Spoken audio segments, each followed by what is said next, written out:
ہم کا مطلب کیا ہے؟ اللہ تعالیٰ، ٹھیک ہے، ان کا واقعہ آپ سے ٹھیک ٹھیک بیان کرتے، جس طریقے سے یوسف علیہ السلام کا قصہ ہمارے پیغمبر صلی اللہ علیہ وسلم کو وحی کے ذریعہ قرآن میں ٹھیک ٹھیک بیان کر دیا۔ یہاں پر بھی صحابہ قائف کا بارے میں ان کا قصہ ٹھیک ٹھیک بیان کرتے ہیں۔ وہ لوگ چند نوجوان تھے جو اپنے رب پر ایمان لائے تھے، اور ہم نے ان کو ہدایت اور ترقی کر دی تھی، اور ہم نے یعنی اللہ تعالیٰ نے ان کے دل مضبوط کر دیے الحمدللہ۔ جب وہ دین میں فخر ہو کر کہنے لگے کہ ہمارا رب تو وہاں ہے جو آسمانوں اور زمین کا رب ہے، جیسا کہ ابراہیم علیہ السلام نے بھی کہے تھے، ہمارا رب کون ہے؟ جو زمین اور آسمان کو بنایا، جو جن جانوروں کو جانوروں کو بنایا اور انسانوں کو بنایا، سب کو رزق پہنچا دیتا ہے، وہ ہمارا رب ہے۔ ہمارا رب تو وہ ہے جو آسمان اور زمین کا رب ہے۔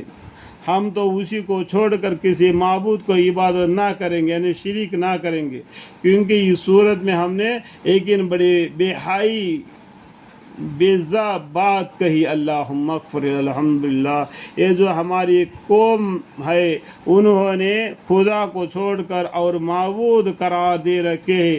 آج کل دیکھتے ہیں نا کوئی کس طریقے سے اپنے منمانی سے اور بھی جو مکانے بنا کر اللہ کے ایک شکل صورت جیسا وہ بنا کر ان کو معبود قرار دے کے اس کو عبادت کرتے ہیں، کہ اللہ کو کوئی صورت شکل ہے ہی نہیں۔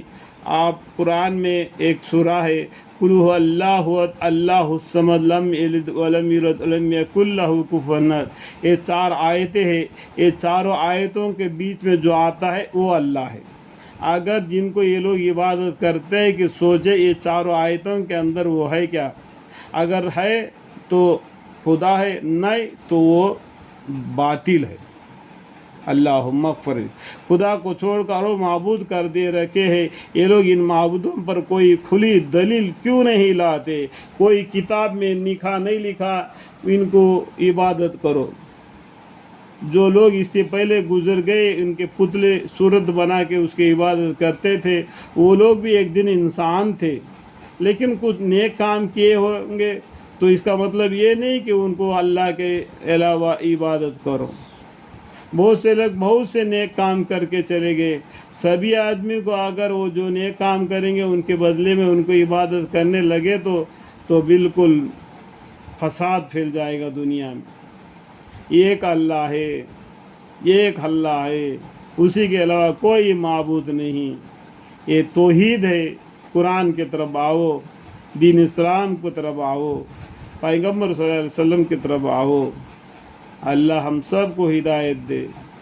کیوں نہیں لاتے؟ تو اس شخص سے زیادہ کون غضب ڈھانے والا ہوگا جو اللہ پر جھوٹ تہمت لگاوے، جھوٹے باتیں اللہ کے اوپر لگائے، جیسے کہ اللہ اولاد رکھتا ہے، اللہ کو بیویاں ہے، کچھ حرکتیں ایسے الٹے سلٹے باتیں کرے، اللہ کے علاوہ دوسروں کو عبادت کرے، ایسا تہمت لگایا، جھوٹے تہمت لگایا، ان کے اوپر اللہ تعالیٰ غضبناک ہوں گے۔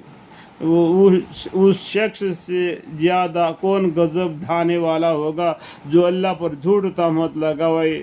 کوئی روشن کتاب سے بھی ان کو ثابت نہیں اس بات کا جس بات پر یہ لوگ عمل کر رہے۔ اللہم اغفر۔